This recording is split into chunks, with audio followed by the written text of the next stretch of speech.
जामनेरमधील प्रभाग क्रमांक 2 हा भाग पुरा भागात येतो। नगारखेड्याकडून पुलावरून पुढे गेल्यावर प्रभाग 2ला सुरुवात होते। सुमारे 3 ते 4 हजार मतदार संख्या असलेला हा मोठा प्रभाग आहे।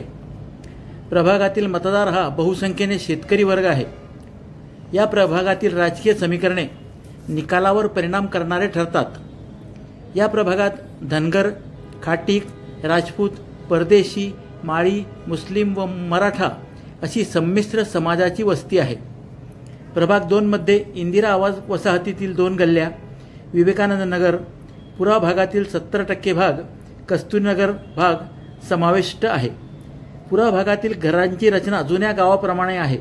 अरुंद रस्ते, 4 चाकी वाहन काढताना कसरत करावी लागते।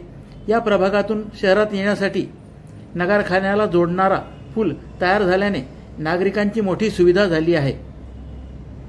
सद्यस्थितीत या प्रभागात भाजपचेच वर्चस्व दिसून येत आहे। 2018 मध्ये झालेल्या निवडणुकीत दोन्ही नगरसेवक भाजपचे विजयी झाले होते।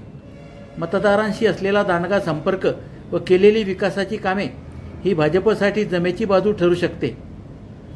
काँग्रेसचे माजी तालुकाध्यक्ष शंकर राजपूत यांचा रहिवास हा प्रभाग 2 मध्येच असल्याने त्यांचा मतदारांशी जनसंपर्क मोठा आहे।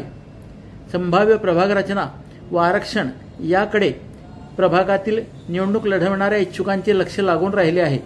राजकीय समीकरणे बदलत असताना भाजप, काँग्रेस व राष्ट्रवादी शरद पवार पक्ष तिन्ही पक्षांचे इच्छुक कार्यकर्ते आतापासून तयारीला लागले आहेत।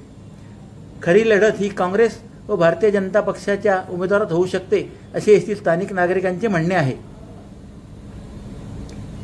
जोपर्यंत प्रभाग रचना व आरक्षण जाहीर होत नाही तोपर्यंत जरतरचा विषय असल्याने कोणीही यावर छातीठोकपणे बोलू शकत नाही। मात्र तयारी करायला काय हरकत आहे, त्या दृष्टीने निवडणूक लढवणारे सर्वच कार्यकर्ते आतापासून तयारीला लागले आहेत। लोकांच्या सुखदुःखात सामील होऊन त्यांच्या समस्या सोडवण्यावर इच्छुक कार्यकर्त्यांनी उमेदवारांनी भर दिल्याचे दिसून येत आहे। नजीकच्या काळात जसजसे राजकीय वातावरण तापेल तसतशी निवडणुकीची परिस्थिती बदलत राहील हे निश्चित आहे।